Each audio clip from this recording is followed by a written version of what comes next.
ಸ್ನೇಹಿತರೆ, gift tractors Gokak ನೀವು ಇಲ್ಲಿ ನೋಡಬಹುದು. New Holland 3600-2 power steering oil brake ಗಾಡಿ 2021 2021 ಮಾಡಲ್ ಗಾಡಿ ತೋರ್ಸ್ರಿ ಕ್ಯಾಮ್ರಾಮನ್ ಸಾಹೇಬ್ರು.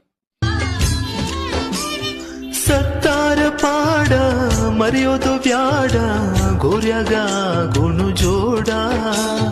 ಸತ್ತಾರ ಪಾಡ ಮರೆಯೋದು ಬ್ಯಾಡ ಗೋರ್ಯಾಗ ಗುಣು ಜೋಡ. ಹಿರಿಯರ ಹಿರಿತಾನ ಕೊಯ್ತೈತಿ ಗೋಣ ಬಾಳೆಲ್ಲ ಮುಳ್ಳಿನ ಪಯಣ. ಇಲ್ಲಿ ಇರುವುದು ಹೆಂಗ ತಾಳಿ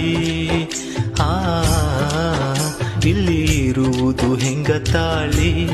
ಬಾರಿ ಬಿಟ್ಟೈತಿ ಬಿರುಗಾಳಿ ಬಿಟ್ಟು ಗಾಡಿ ರೇಟ್ ಬಂದು 5,90,000 ಹೇಳ್ತಾರೆ. ಮುಂದೆ ಬಂದ್ರೆ ನೆಗೋಸಿಯಬಲ್ ಆಗುತ್ತೆ. Power steering oil break 4 tyre casing tyre ನೋಡಿ ಏನಿಲ್ಲ ಕೇಸಿಂಗ್ ಟೈರ್ ಇದಾವೆ. ಗಾಡಿ ಬಂದು ನೋಡ್ಕೋಬಹುದು. ಫುಡ್ಡು ಬಂಪರು ಹುಕ್ಕು ಎಲ್ಲ ಓಕೆ ಇದೆ. Gift tractors Gokak. ಹೆಂಗ ತಾಳಿ